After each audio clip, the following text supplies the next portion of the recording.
infiltré vraiment de cette rencontre. Donc, quels sont les points qui ont été abordés? Ils ont pu parler de quoi? Guillaume Beto. Rien à filtrer, donc personne ne sait ce qui s'est passé. Oui. Je veux dire, alors, moi quand je dis que je suis triste, je le dis, et je crois que la vérité, c'est que, et c'est vrai, la résolution de ces trois leaders est très importante. As-tu essayé de surabonder sur leur poids politique? Personne ne le conteste. Mais je dis aujourd'hui que ce poids politique aurait pu être mis à profit longtemps à l'avance pour épargner des vies humaines, et notamment celle de mon frère ami Yawa Kabila. Je termine pour dire quoi? Pour dire que si on connaît les sujets ont été mis à leur charge par les dialogues politiques. On a parlé de la question des élections, on a parlé de la question de la libération des prisonniers militaires, les officiers généraux supérieurs qui sont encore en prison, les Dogoblés, les Bagua Fossigno, etc., qui sont encore en prison, qui restent encore aujourd'hui la tâche noire sur ce processus de réconciliation. Mais Arthur l'a dit, il y a des réponses structurelles qu'il faut apporter. Et il est clair que ce n'est pas ce genre de rencontre entre trois leaders, aussi puissants soient-ils, qui peuvent régler ces problèmes. Et c'est pour ça que d'autres acteurs ont appelé depuis belle lurette à des états généraux de la République, à savoir que tout le monde se mette, parce que finalement, je crois que c'est Kadia qui l'a dit, depuis 2001, on a eu ces rencontres au sommet. Mais et après, les souris, les gardes à vous, etc., on n'est pas sorti de l'auberge. Donc, on ne sait pas de quoi ils ont parlé. On connaissait les sujets. Ce qu'on connaît aussi, c'est que ces sujets n'ont pas été retenus, en tout cas n'ont pas été traités. Arthur espère certainement que c'est le début d'une discussion, on l'espère, mais quand on écoute le président Ouattara, pour lui, il n'y a rien à voir, parce qu'il dit, c'est une rencontre normale. Là, il a dit, il a dit régulièrement. Voilà, certains estiment que c'est une rencontre extraordinaire, pour lui, c'est pas une rencontre extraordinaire. Pour lui, il a le gouvernail, il dirige la Côte d'Ivoire, tout se passe bien. Si Gbagbo et Bédié veulent le voir, ils peuvent dîner ensemble quand ils le souhaitent au palais présidentiel et il n'y aura pas grand-chose. Nazer Kadia, oui. Et ensuite Sylvain Debailly. Ces rencontres, pour moi, ça représente désormais, c'est faire du surplace. On fait du surplace. C'est vrai qu'on ne connaît pas rien à filtrer des discussions, mais si c'est pour la réconciliation, je crois que nous avons tous les éléments, nous avons défini tous les éléments pour aller à la réconciliation.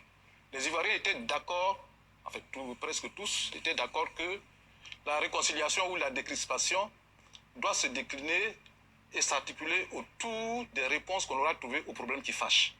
Et les problèmes qui fâchent, on les a maintes fois évoqués. C'est comme la pierre de Sisyphe, parce que ces problèmes reviennent chaque fois à toutes les discussions. On a eu la première session du dialogue politique, ces problèmes ont été débattus. On a eu la deuxième avec le feu Amadou Gon Coulibaly, le Premier ministre. On a eu la deuxième session du dialogue politique avec feu Ahmed Bakayoko, c'était le même problème. Et maintenant, on a eu la cinquième bon, le dialogue politique avec le Premier ministre.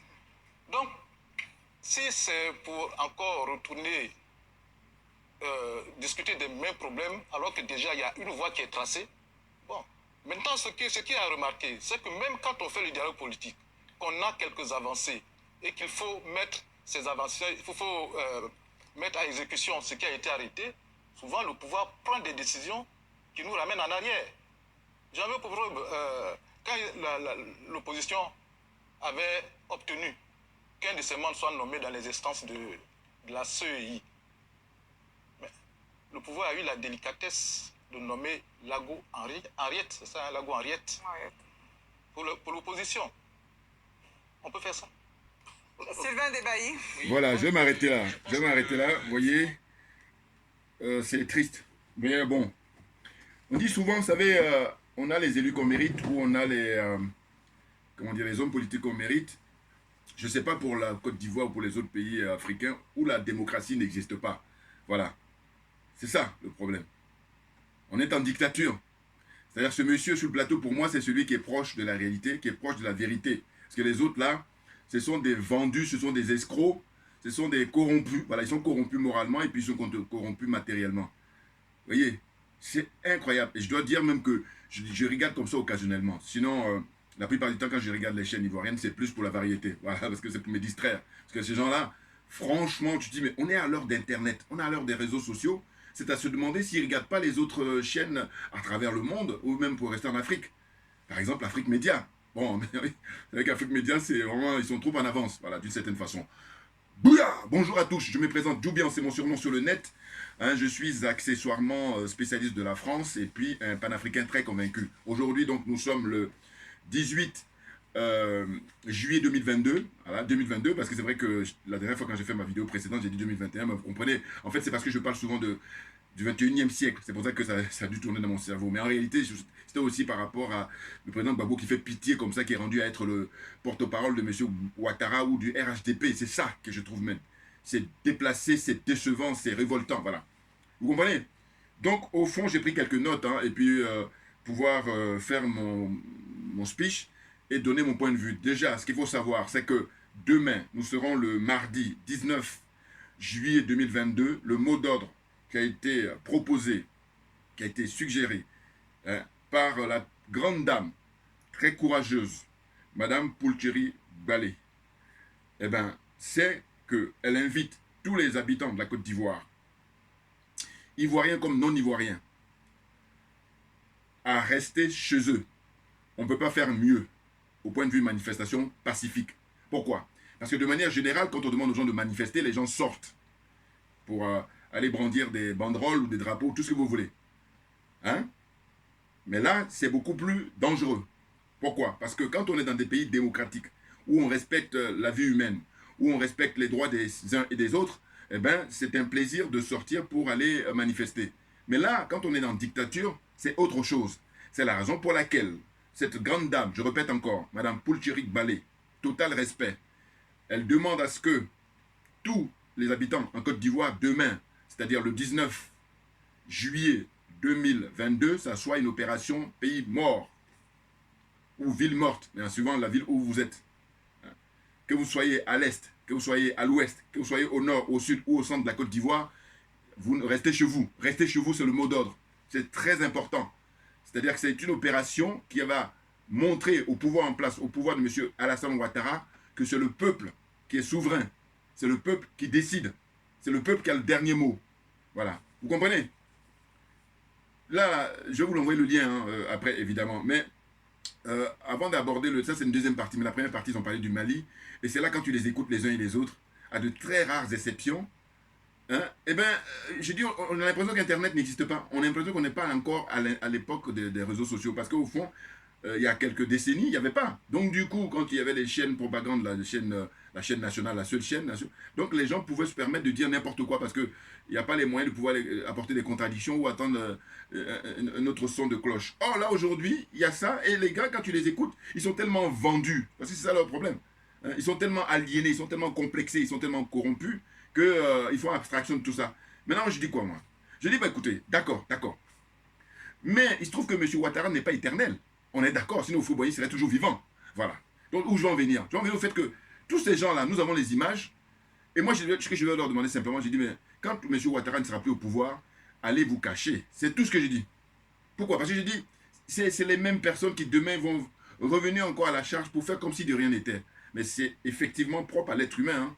Et moi, c'est ça où ça me dérange. Parce que c'est trop facile. Parce que vos agissements, compte tenu de la portée des images, du son et de la communication, de ce que vous pouvez dire, mais si les conséquences, c'était pas tragique, c'est-à-dire le nombre de morts et tout, ça peut se négocier. Mais il se trouve qu'il y a des morts. Or, M. Alassane Ouattara, il a du sang sur les mains.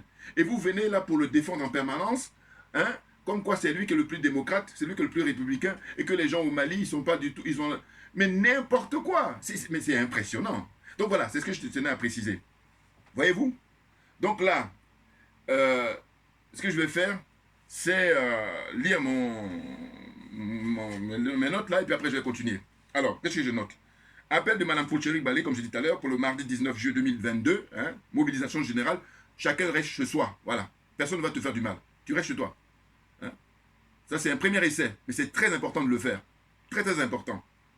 Il faut se rappeler que cette dame, c'est elle qui courageusement, hein, il faut se rappeler donc qu'elle est à l'origine de la désobéissance civile hein, depuis août 2020 contre le troisième mandat de M. Ouattara. Déjà, vous voyez, c'est là où elle a ouvert les hostilités. Quand M. Ouattara a annoncé qu'il serait candidat pour un troisième mandat, elle était la première à dire non, on ne veut pas de ce troisième mandat. Et qu'est-ce que ça lui a coûté? 8 mois de prison ferme. Vous comprenez? Donc c'est pour ça que je dis qu'elle mérite le respect total. Et que sa place, si ça dépendait de moi, elle devrait être au minimum là-bas, comment dire, à l'Assemblée nationale. Parce qu'il y a plein de gens à l'Assemblée nationale, mais qui y sont simplement pour les voitures de fonction, pour les indemnités qu'ils touchent, pour que des avantages. Voilà. Mais pas d'inconvénients. Donc ils sont là, autant dire que le peuple, l'argent du peuple, ils bouffent ça gratis. Voilà. Ensuite, hein, je disais que ça lui a coûté 8 mois de prison, hein, le fait de s'être opposé au troisième mandat de M. Ouattara. Elle est la toute première comme ça, à demander aux gens de sortir. Donc elle renouvelle encore pour montrer qu'elle est très courageuse. Parce qu'il y en a plein, même juste 24 heures de prison, ça y est, ils jettent l'éponge. Il y en a même, rien qu'à entendre la menace, ça y est, ils jettent l'éponge. Vous comprenez? Alors qu'elle, elle a vécu, hein, en prison pendant 8 mois pour un délit d'opinion. Hein, elle a tué personne, elle n'a rien volé, elle a violé personne. Voilà, elle n'a pas su le coup de trafic de drogue. Non, non, non, non. C'est simplement qu'elle s'oppose au troisième mandat de M. Alassane Ouattara. Eh bien, 8 mois de prison. Rendez compte? Et puis là, les gens qui sont sur le plateau là, ils le considèrent comme républicain. N'importe quoi. Mais enfin, c'est des corrompus, voilà. Et quand je dis ça, c'est le minimum. Hein. N'importe quoi. Bon, donc, maintenant j'en reviens évidemment au contenu de, comment on appelle ça, le communiqué qui a été lu par le président Laurent Gbagbo. Voilà. Je reviens là-dessus. Pourquoi? Parce que je dis, moi ça m'avait perturbé. Je sais pas, bon, ceux qui ne sont pas partisans de Gbagbo, c'est sûr qu'eux, ils se sont régalés. C'est sûr. Mais quand on a un minimum de considération pour ce monsieur, mais ça fait pitié. Mais ça fait pitié. Alors, peut-être je ne vais pas retenir le couteau de la plaie, mais tout de même, je vais quand même lire. Pour dire que, montrer en fait la bêtise. Hein, l'humiliation, voilà, c'est ça. Il a été humilié par Alassane Ouattara, grave, par la France, grave. Donc, il dit quoi dans ce communiqué? Il dit, c'est prononcé par monsieur Laurent Gbagbo, hein, lors de leur rencontre là. La rencontre de ce jour, c'était le 14 juillet 2022 au Palais de la Présidence en Côte d'Ivoire. Donc, M. Gbagbo lisait ceci. La rencontre de ce jour a été une rencontre de retrouvailles pour renouer le contact et échanger dans la vérité leur vue sur toutes ces grandes questions. Il n'y a pas plus vague sur ces grandes questions. Mais quelles questions? On ne sait pas. Bon. Le président de la République et ses deux prédécesseurs ont exprimé leur volonté de faire de cette première rencontre un levain, voilà, mot savant, bon, de la décrispation du climat sociopolitique national en Côte d'Ivoire. Le président de la République a salué la spontanéité de la réponse réservée à son invitation. Les présidents Bédié et Gbagbo, pour leur part, ont exprimé leur reconnaissance au président Alassane Ouattara pour son accueil fraternel. Je vous remercie. Voilà, ça a été lu par M. Laurent Gbagbo. Et moi, j'ai dit, sans être présent, je crois que c'est un papier qui a été rédigé et qu'on a donné à M. Gbagbo pour lire. Et c'est ça que j'appelle l'humiliation. Vous voyez, il n'y a rien de spontané. D'ailleurs, à un moment donné, revoyez les images, vous allez voir à un moment donné, quand Ouattara se tourne vers le président Henri Konan Bédié, il dit, oui, doyen, et lui tout de suite dit, oui, comme un soldat, comme un robot. Vous vous rendez compte, c'est trop flagrant. Il n'y a rien de spontané, rien de naturel. Voilà. Donc la suite, c'est quoi? C'est qu'on est dans une situation où, moi j'ai utilisé le terme, j'ai dit, mais en fait, le président Laurent Gbagbo, ben, il est devenu le porte-parole de M. Alassane Ouattara, ou du RHDP, à travers la lecture de ce communiqué-là. Les choses sont claires. D'autant que ce n'est même pas lui qui a écrit. D'aucuns diront, mais il vaut mieux que ce ne soit pas lui qui a écrit. Mais peu importe, que ce soit lui ou que ce n'est pas lui, c'est quelqu'un de trois qui est le plus cultivé. Un, c'est celui qui est le plus lettré. Voilà. Hein, il est universitaire. Professeur d'histoire géo. Professeur d'histoire. Hein, à l'université. Attention, c'est un universitaire. Bon, c'est le plus politique. C'est un animal politique. Donc c'est compte tenu de tout ça que je dis, mais il fait pitié. Parce que, attendez, c'est suivant les qualités de chacun. Tu es un amateur. C'est normal qu'on te traite en tant qu'amateur. Et si tu es un professionnel, mais il n'y a rien de plus humiliant qu'on te traite comme un amateur. Or, c'est ce qui se passe. Au niveau de la politique, M. Gbagbo est un professionnel. Mais là, il est réduit à être un amateur. Alors qu'Alassane Ouattara, comme il a la France derrière, il bombe le dos, il bombe le torse, et il fait tout avec la force. Donc, il ne respecte personne. Et l'histoire de droit d'aînesse. Non, mais excusez-moi. Certes, M. Ouattara est 80, voire 85, voilà, il a... né vert. Vous comprenez ce que je veux dire? Et puis, M. Gbagbo est né en 1945. Bon, donc il a 77 ans. M. Konan Bédié, nous dit-on, a 88 ans. Mais le problème, c'est quoi? C'est que le respect, tu dois d'abord respecter, quand bien même il est beaucoup plus jeune. Or, à partir du moment où M. Ouattara ne respecte même pas les droits de son prédécesseur, en l'occurrence M. Laurent Gbagbo, parce qu'on sait que M. Gbagbo, jusqu'à présent, on est en juillet 2022, il n'a pas encore tout ce dont il a droit en tant qu'ancien président de la République de la Côte d'Ivoire. Est-ce que vous trouvez ça normal? Vous comprenez? Donc, rien que ça, parce que quand on respecte quelqu'un, c'est de lui accorder d'abord ses droits, et puis l'égard. Or, rien. Là, c'est en apparence quand il essaie de dire, d'ailleurs même il humilie quand tu lui parles à chaque fois de Benjamin machin. Non, là on est dans un cadre où tu es président de la République actuelle, moi j'ai été, et puis donc mon prédécesseur à la rigueur, voilà.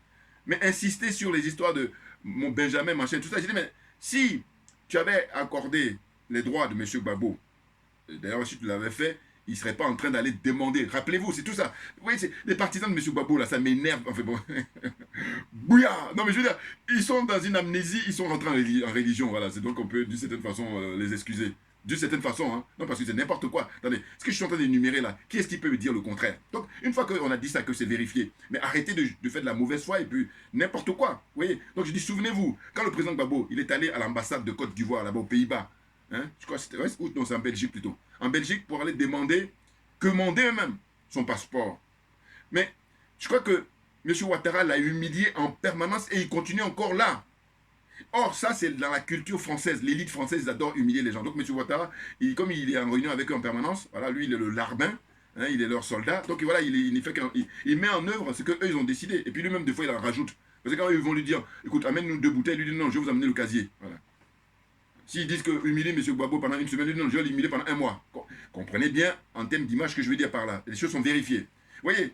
Donc c'est compte tenu de tout ça, j'ai dit, mais à un moment donné, il faut arrêter. Hein? Arthur Banga, l'autre branleur du PDCI, là, il est beaucoup plus jeune que moi, hein, mais il est vieux par contre dans la tête. Arthur, vieux, hein? Incroyable.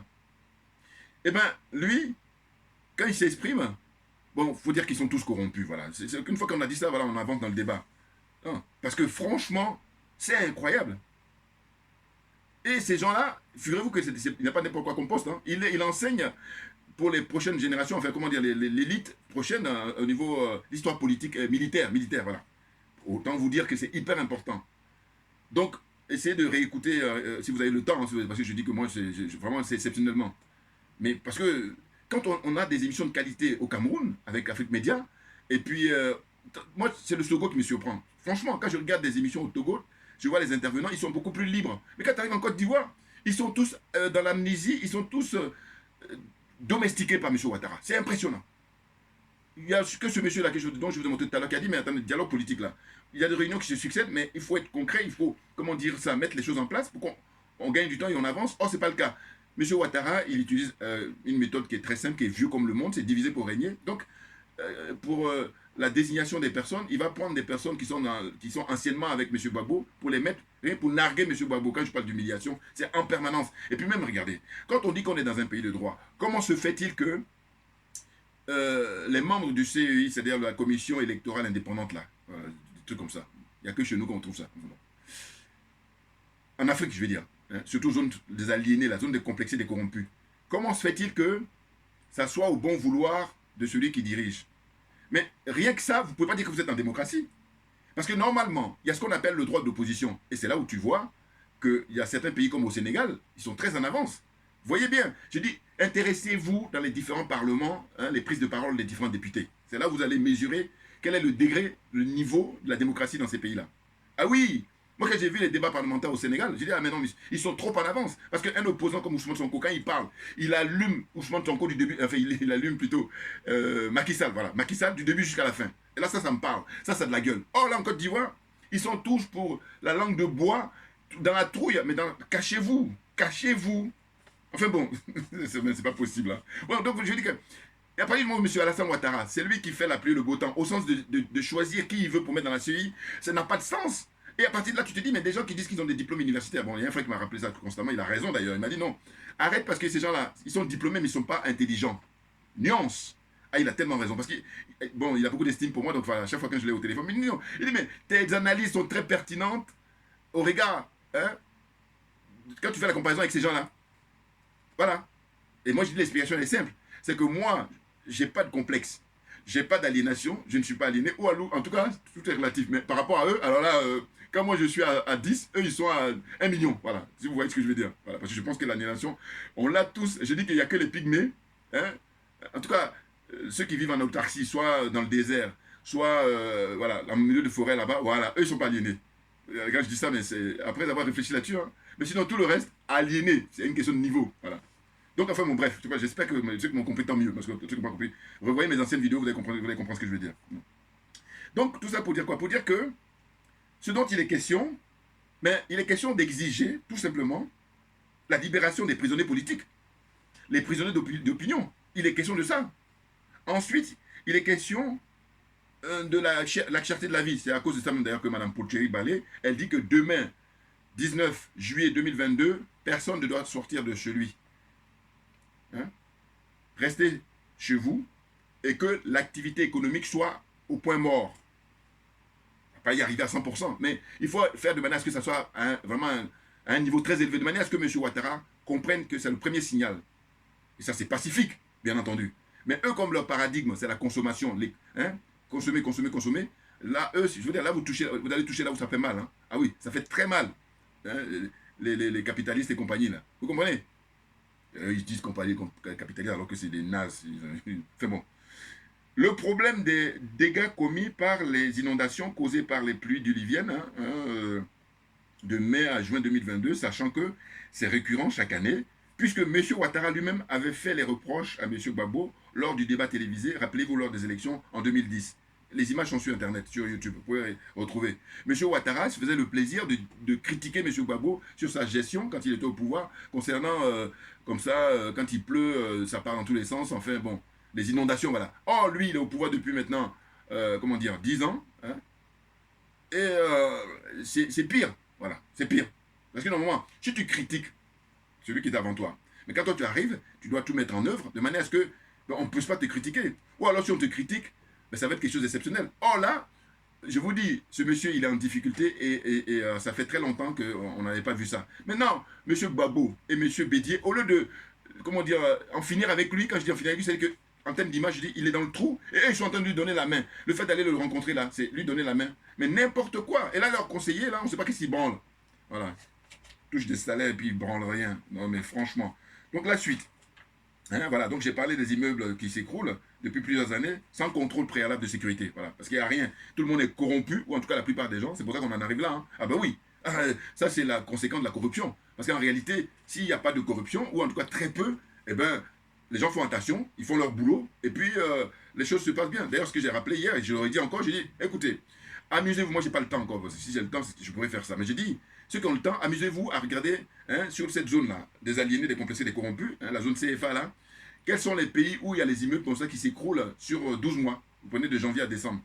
Et vous allez voir que la Côte d'Ivoire a le record. Mais pourquoi la Côte d'Ivoire a le record alors que sur le plan développement, sur le plan économique, la Côte d'Ivoire est en avance sur beaucoup de pays. Et d'ailleurs, ils s'en vantent. Voilà. Donc c'est n'importe quoi. Vous comprenez? Des choses aussi simples, mon Dieu. Franchement.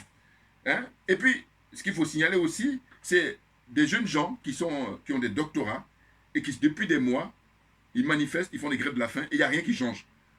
On les regarde comme ça et puis ils sont indifférents. Alors qu'ils ont fait des années d'études qui étaient financées par l'État ivoirien.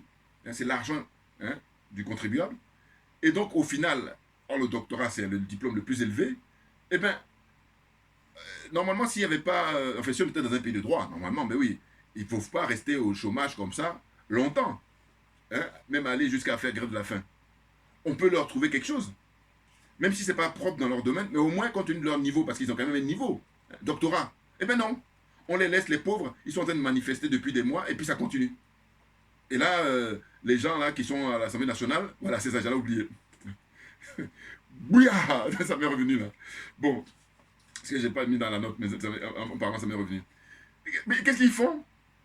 Les gars, les députés là, ils mettent à l'ordre du jour de la discussion parlementaire, donc ils font ce qu'on appelle une proposition de loi, voilà, c'est-à-dire projet de loi pour les membres du gouvernement, et puis proposition de loi, ça c'est les députés qui font ça. Bon. Et leur proposition, il y a un là, je ne sais pas qui est-ce qui a eu cette idée-là, ou s'ils sont plusieurs, sur la polygamie. Oh mon Dieu. Non mais là on se moque du monde. Quand j'ai vu ça, ça remonte la semaine dernière, je me suis dit quoi? Je me suis dit mais en fait, comme la Côte d'Ivoire, c'est le bon élève de la France, eh bien, on est là-dedans. Hein. C'est-à-dire que pour faire diversion, il n'y a pas mieux. Attendez, dans tous les sujets de tous les jours, là, du quotidien, c'est prioritaire ça? Ça, c'est prioritaire, l'histoire des polygamies? Non. On est d'accord que ce n'est pas prioritaire, même si c'est important de pouvoir en débattre. Mais il se trouve que là, il y a l'urgence. L'urgence, c'est la cherté de la vie. L'urgence, c'est les immeubles qui s'écroulent. L'urgence, c'est les gens qui dorment dans les cimetières. L'urgence, c'est les jeunes qui ont des doctorats et qui n'ont pas de boulot. Enfin, plein de trucs comme la liste est longue. Là, je ne suis même pas exhaustif dans mes citations, enfin, énumérations. Et là, les mecs, ils trouvent le moyen de dire, bah, tiens, on va mettre à l'ordre du jour la polygamie. Bon, ils se font plaisir, c'est ce que je dis, voilà. Ceux-là, ils ont décidé d'avoir des mandats, c'est juste pour se faire plaisir. Ils se font plaisir. Et là, c'est l'argent du contribuable. Voilà. L'argent des Ivoiriens, ils bouffent ça tranquille. Hein. Ils sont dans des voitures de fonction climatisées, maisons climatisées, tout. Voilà, confort. Il n'y a aucun risque. Voilà. Mais on a la liste, hein. Enfin, je veux dire par là que moi, je fais du mal à personne. Simplement, je dis, fais-toi petit, fais-toi discret, va vivre dans la... Voilà. Hein. Parce que chacun à son tour, voilà. Non, parce que ces gens-là, là, quand Ouattara au pouvoir, ils sont tranquilles, au beurre et tout. Et puis maintenant, demain, ils vont... C'est les mêmes... Parce que c'est l'être humain, hein. Alors, je dis pas tous les êtres humains sont comme ça, mais je dis, il y a beaucoup qui sont comme ça. Mais il faut les détecter, voilà, c'est ça. Vous leur montrer que non, c'est trop facile. Voilà. Chacun à son tour. Tu laisses maintenant la place à l'autre. Et puis, lui-même, je suis gentil, dis que moi, je ne veux même pas quand tu fasses quoi que ce soit, simplement, dégage. Voilà, c'est ce que je te dis. Voilà, dégage.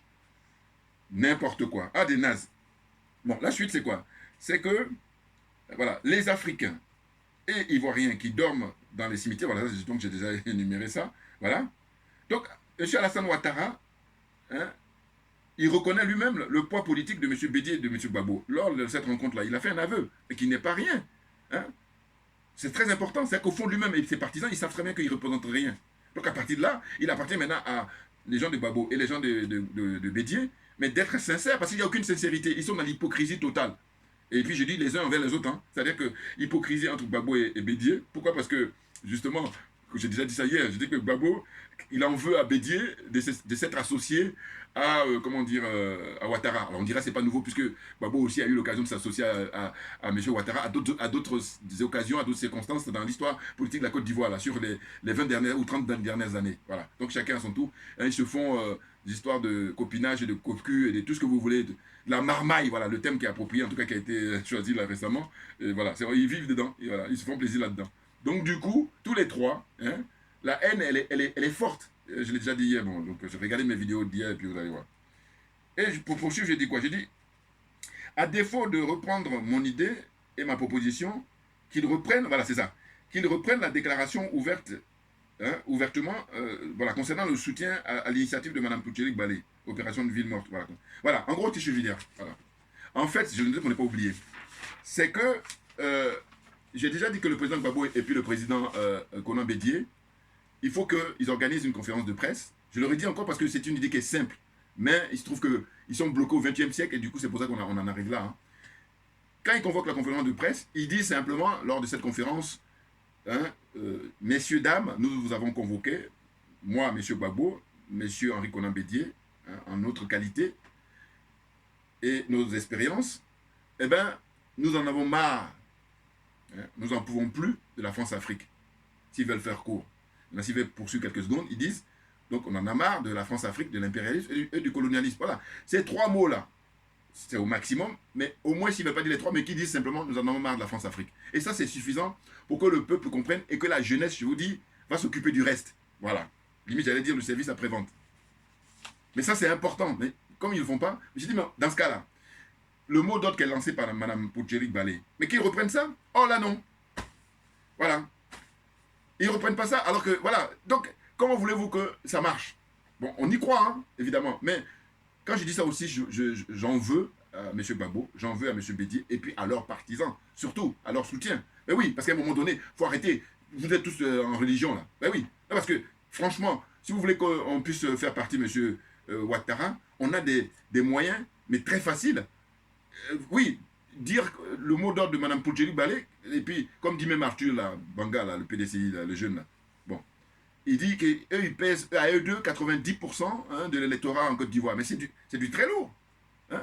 On peut même pousser même à 95%, par exemple. Mais 95% de l'électorat, mais qu'est-ce que vous attendez de dire soit, bon, moi, mon truc, je l'ai dit depuis des mois, bon, mais je dis, je suis bon, je suis fair play, bon. Mais Mme Poutcherik Balé, là, quand elle parle de la vie chère, mais vous avez juste à relayer ça, M. Gbagbo et M. Henri Konan Bédié, et ça y est, le débat est clos. On aura gagné qu'on a accéléré le déblayage de M. Ouattara. Oh, vous ne faites pas ça. Donc, qu'est-ce que vous voulez? Non, mais franchement, honte à vous, tous les gens qui soutiennent, qui n'essaient pas de sortir de cette histoire de religion-là. Idolâtrer les gens et puis ils n'acceptent pas la critique. N'importe quoi. Je n'ai pas le temps. Bouillard. Alors, donc la suite, ça donne quoi? La suite, c'est... Donc, je disais que Gbagbo et Bédié sont pris en otage, voilà, c'est ça, très clairement, par M. Ouattara, à travers les menaces de condamnation. Hein, à 20 ans de prison et puis menaces de poursuite. Voilà. 20 ans de prison, c'est M. Gbagbo, et puis poursuite pour M. Bédié, soi-disant parce qu'il avait organisé, comment on appelle ça, la résistance, excusez-moi, lors des élections présidentielles. Là, voilà. Donc, ils sont pris en otage. Mais écoutez, la liberté, c'est vieux comme le monde, pareil, ça s'arrache. Vous n'allez pas demander à M. Ouattara de vous donner la liberté, ça n'a pas de sens. Oh, c'est ce qu'ils font là, à travers leur défilé là, allez le voir, alors qu'ils sont allés déjà le voir précédemment, et ça n'a rien donné. Donc à un moment donné, ben, prenez votre liberté. Oh là non. Ils sont toujours en train d'espérer, en train de croire, et là, le problème c'est quoi? Le problème, je vous dis toujours que s'il n'y a pas de mort d'homme, ça va, mais leur attitude, hein, j'allais dire, ils sont passifs, voilà. Leur passivité, hein, ça fait qu'il y a des répercussions. Mais bien entendu, la vie chère, là, c'est à eux de dénoncer ça. Ils font pas ça. Voilà. Entre autres, hein, j'ai énuméré tout à l'heure tous les problèmes, mais là, ils n'énumèrent pas. Et la déclaration laconique, là, c'est très, très brève, là, de M. Gbagbo, il n'y a rien dedans. Je ne peux pas faire plus vague. Mais c'est pas même pas ça le problème. Le problème, c'est que là, il joue le rôle, je vous dis, je répète encore, c'est pour ça que ça fait pitié. Le porte-parole de monsieur, il en est rendu là. Hein. On est en 2022, M. Gbagbo est devenu porte-parole du RHDP et puis de M. Alassane Ouattara. Mais l'humiliation, non, mais bon, apparemment, ça ne me dérange pas trop. Bon. Ça, je m'adresse à ces partisans-là, hein, c'est à vous de voir. Donc, la suite. M. Gbagbo est en quête de la reconnaissance officielle et de l'homologation de son nouveau parti. Voilà, PPACI, là, voilà. Tout ça, ceci explique cela. Hein. Ah ben oui. Écoutez, ne croyez pas qu'on est dupe. Hein. Ah oui. Toute cette manœuvre-là, cette espèce de salamalek là qui fait vis-à-vis de M. Ouattara, c'est de dire, s'il te plaît, est-ce que tu peux pas, hein, je fais ça, mais faut que tu saches que je fais ça, tout ça parce que je veux que tu reconnaisses mon parti. Mais, et après, les autres qui sont du côté de Ouattara, ils disent, oh, nous, on a la démocratie. Moi, j'ai dit, d'abord, sur le plateau, là, avec Arthur Banga, là, il faut mettre des nez de clown sur tout le monde, là. Peut-être la rigueur de monsieur qui a parlé tout à l'heure, que je trouvais beaucoup plus concis quand il disait, mais attendez, il y a des réunions qui se succèdent, mais il faut que ça soit concret. Au final, ça donne quoi? Donc, les réunions se succèdent, puis il n'y a rien. Même M. Ouattara, il fait même des marches arrière. Franchement, manipule tout le monde, et puis là, il se fait plaisir. N'importe quoi. Vous voyez? Donc, c'est clair qu'ils sont là à commander leur liberté auprès de M. Ouattara. Ça n'a pas de sens. La liberté s'arrache, point barre. Et là, quand je dis ça, moi, j'enfonce une porte ouverte.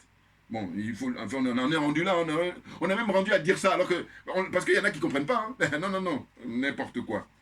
Bouillard, on est bon, mais bien entendu.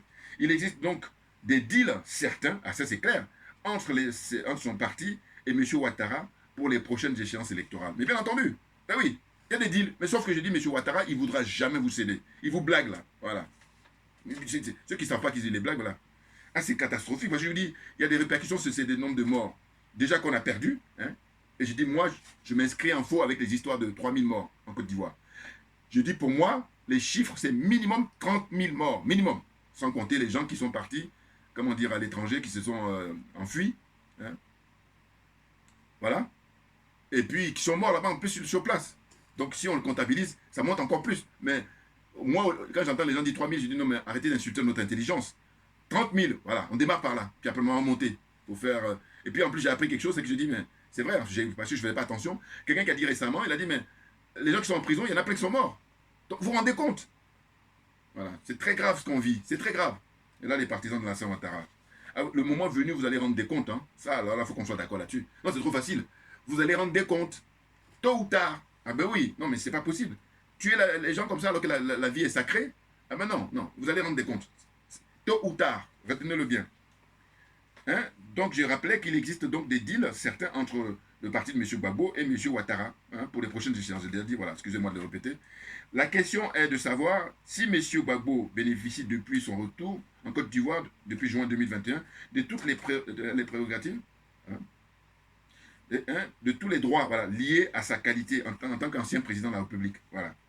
Hein, à l'instar de ceux dont bénéficie M. Konan Bédié, par exemple, en tant qu'ancien président. Ils ont plein d'avantages comme ça qui leur est dû, mais qui est prévu par la Constitution, hein, donc il n'y a rien d'extraordinaire. Voilà. Mais ça, il n'a pas droit à ça. Et puis là, vous laissez faire comme ça continue. Non mais franchement, vous êtes sérieux là? Ah là là là, je te jure, ils sont très loin du compte. Et on nous parle de droit d'aînesse, n'importe quoi. Bouya. J'ai envie de dire, allez vous faire foutre avec ça. Hein? Non mais franchement, le mec il respecte pas les droits de Gbagbo, rien du tout. Et puis droit d'aînesse, mais non mais il s'amuse avec son opposition. Que ce soit M. Gbagbo lui-même ou M. Henri Konan Bédié, il s'amuse avec eux. M. Ouattara, il se fait plaisir. Hein? Et il est vraiment le très bon élève de la France là. Mais sauf que les patrons de M. Ouattara et de la France, c'est au Mali. Hein? Voilà. Mais de toute façon, tu as toujours une limite. Hein? Eh oui. Son Excellence, l'imperturbable Assimi Goïta. Ah oui, très brillant, intègre, hein, dans la lignée de Sankara. Maintenant, la nouveauté, c'est quoi? C'est que Sankara était tout seul. Or là, ils ont maille à partir, ils ont du fil à retordre, parce que là, ils ont affaire à une génération décomplexée, parce que Sankara était décomplexé, mais il était tout seul, le pauvre. Quand je dis tout seul, je veux dire qu'effectivement, il avait des soutiens. Mais la différence, c'est que là, la nouvelle génération, là, on vous parle de 5 colonels, et au minimum, parce qu'il ne faut pas que j'oublie, le frère Abdoulaye Maïga, voilà. Un big up à lui, c'est le porte-parole du gouvernement. Ce que j'adore chez lui, c'est que je répète. Hein? Il répète, là j'adore. À l'ancienne, ça c'est à l'ancienne. Parce que c'est la meilleure façon pour que les gens retiennent, pour qu'ils comprennent. Bouillard, donc un big up à lui. Non mais franchement, donc là, les patrons actuels de la France et de M. Ouattara, ils sont à Bamako. Et Dieu merci. Parce que là, c'est le début de la libération de l'Afrique en général, et de la zone là, des aliénés, des complexés, des corrompus, la zone CFA, hein, en particulier. Voilà, c'est la libération. Que les Arthur Banga, là, leurs humeurs là, de pipi de chat, et puis comment dire ça, voilà, ça ne va rien changer. Et j'ai dit, je suis attentif pour voir eux dans quelques temps comment ils vont se comporter. Moi, je vous encourage, quand c'est comme ça, à piller vos bagages, allez, pas quitter le pays, vous restez là, mais simplement, allez vous cacher, allez faire autre chose. Voilà. Non, parce que vous avez fait n'importe quoi, au lieu de faire grandir les gens pour leur donner l'information utile, non, vous avez fait que de la talakou de M. Ouattara, alors que ce monsieur, il a du sang sous les mains. N'importe quoi. Est-ce que ça a du sens, ça? Bon, la suite. Donc, pour terminer, hein, je disais que voilà, M. Gbagbo, il ne bénéficie pas, hein, de sa rente viagère, voilà, en tant que président de la République. Il n'en bénéficie pas. Qu'est-ce qu'il peut expliquer ça? N'importe quoi. Hein? Ou alors, on dit que M. Ouattara a désigné Mme Lago Henriette, qui est très connue en Côte d'Ivoire, qui est une ancienne ministre de M. Gbagbo, qui est ancienne ministre, elle a pris ses distances de M. Gbagbo. Donc, M. Ouattara se fait plaisir et il la nomme pour perturber tout le monde. Voilà. Alors, il la nomme à la CEI, il l'avait nommé à la CEI. C'est ce qu'a signalé monsieur tout à l'heure, là, sur le plateau. C'est d'ailleurs pour ça que j'ai retenu cette partie-là. Voilà. Parce que moi, je retiens toujours, vous savez, quand je prends des images comme ça, il y a une partie que je prends, et puis je mets ça en introduction. C'est ce que j'ai fait tout à l'heure. Les personnes les plus influentes, voilà, ça c'est Arthur Banga qui rappelait ça, hein, disant M. Gbagbo et puis M. Bédié, bon, évidemment. Mais ce qui est dommage, c'est qu'ils n'utilisent pas leur influence, justement.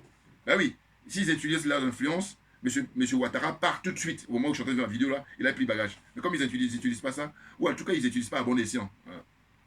C'est malheureux, hein. On va attendre n'importe quoi. M. Alassane mène les opposants par le bout du nez. Voilà, ça c'est moi-même qui écris ça. Parce qu'il y a 1, la libération des prisonniers politiques. 2, la désignation des membres du CEI.